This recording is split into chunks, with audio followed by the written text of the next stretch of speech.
नमस्कार, स्वागत है आपका आदिशक्ति परिवार में। आज इस वीडियो के माध्यम से बात करेंगे कि क्यों साधनाएं सबको सूट नहीं होती हैं या सबके लिए सभी साधनाएं अच्छी नहीं रहती हैं। देखिए,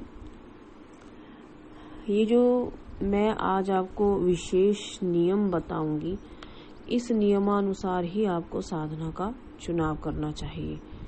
अगर आपको यह वीडियो अच्छा लगे तो आप लाइक और शेयर कर सकते हैं। कोई भी साधना, जैसे मान के चल लीजिए, फॉर एग्जाम्पल हम बात करेंगे गणेश साधना के बारे में। तो गणेश साधना सभी को करना नहीं रहता है, क्योंकि सभी साधनाएं सभी के लिए अच्छी नहीं रहती हैं। मान लीजिए यक्षिणी साधना, कई लोगों को यक्षिणी साधना जल्दी सफल हो जाती है, कई लोगों को नहीं सफल होती है और कई लोगों को समय लग जाता है। ये सिर्फ एग्जाम्पल के तौर पे मैं आपको बता रही हूँ, क्योंकि बहुत सारी बातों के ऊपर साधना की सफलता जो है वो निर्भर करती है।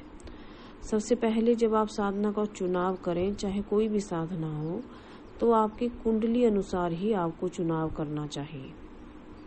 क्यों? क्योंकि सभी साधनाएं सभी के लिए नहीं है। यहाँ हम इष्ट की बात नहीं कर रहे हैं। इष्ट का निर्धारण तो आपको स्वयं ही करना होता है, लेकिन हम साधना के विषय के ऊपर चर्चा कर रहे हैं। मान लीजिए किसी के लिए गणेश साधना अच्छी है, किसी के लिए नहीं है। किसी के लिए यक्षिणी साधना अच्छी है, किसी के लिए नहीं है। कोई 10 महाविद्याओं को सिद्ध कर जाता है और कोई केवल अप्सरा साधना में भी सफल नहीं हो पाता है। तो ये निर्भर करता है उनकी कुंडली के कुछ ग्रह योग के ऊपर। एक विशेष ग्रह योग होता है, उसके अनुसार पता चलता है कि आपको कौन सी साधना करनी चाहिए और कब शुरू करनी चाहिए, और ये साधना आपके लिए अच्छी रहेगी या नहीं रहेगी। इसलिए जब हमारे आदि शक्ति पीताम्बरा परिवार से लोगों को दीक्षा दिया जाता है, तो उनका पहले पूरा डिटेल मंगाया जाता है। उस अनुसार फिर हम साधना उन्हें सजेस्ट करते हैं कि आप ये साधना करो। क्योंकि मान लीजिए आपका मन है कोई यक्षिणी साधना करने का, लेकिन वो यक्षिणी अगर आपके ग्रह योग अनुसार अनुकूल नहीं होगी, तो जब आप वो साधना करेंगे तो वो आपके ऊपर बुरा प्रभाव ही डालेगी। जैसे एक सारिका थी, तो उन्होंने बिना पूछे, बिना समझे या बिना किसी गुरु को बनाए, बिना किसी की देख रेख के मंगलवार के व्रत और हनुमान जी की भक्ति शुरू कर दी, जिनके ऊपर उस भक्ति का और उस व्रत का बुरा प्रभाव आया, क्योंकि उनकी कुंडली के अनुसार हनुमान जी की भक्ति उनको नहीं करनी चाहिए थी। जब उन्होंने हमारे पीताम्बरा परिवार में संपर्क किया, तो उन्होंने उस समय बताया कि मैंने हनुमान जी के व्रत रखे, 2 साल तक नंगे पैर मंदिर गई और लड्डू का भोग लगाया, हनुमान जी की खूब सेवा की, उनके नाम पर मिष्ठान का भी आयोजन उन्होंने किया, और उन्होंने व्रत तो रखे ही, साथ में हनुमान जी को प्रसन्न करने का हर एक प्रयास उन्होंने किया, और साथ में उनके जो कवच था और उनका कोई विशेष मंत्र था, उसका भी उसने जाप किया।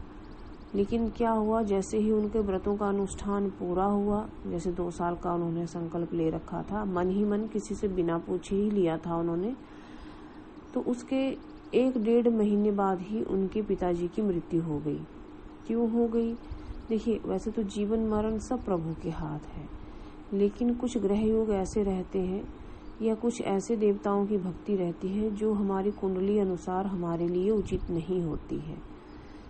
और जब उन्होंने यहाँ पे दिखाया, तो उनकी कुंडली में बिल्कुल ये था कि वो हनुमान जी की भक्ति बिल्कुल ना करें, जो योग उनकी कुंडली में था, क्योंकि सभी साधनाएं सभी के लिए तो होती नहीं है।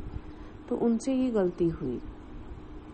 फिर मुझे भी आज लगा कि क्यों ना मैं इसके ऊपर एक वीडियो बनाकर ही आप लोगों को एक जानकारी उपलब्ध करवा दूं कि कोई भी साधना, कोई भी अनुष्ठान आपको YouTube पर कोई वीडियो देख करके या किसी किताब में पढ़ करके या सुन करके शुरू नहीं करना चाहिए। इससे आपके जीवन में बुरे प्रभाव भी आ सकते हैं, अच्छे भी आ सकते हैं, बुरे भी आ सकते हैं या मिश्रित प्रभाव भी आ सकते हैं।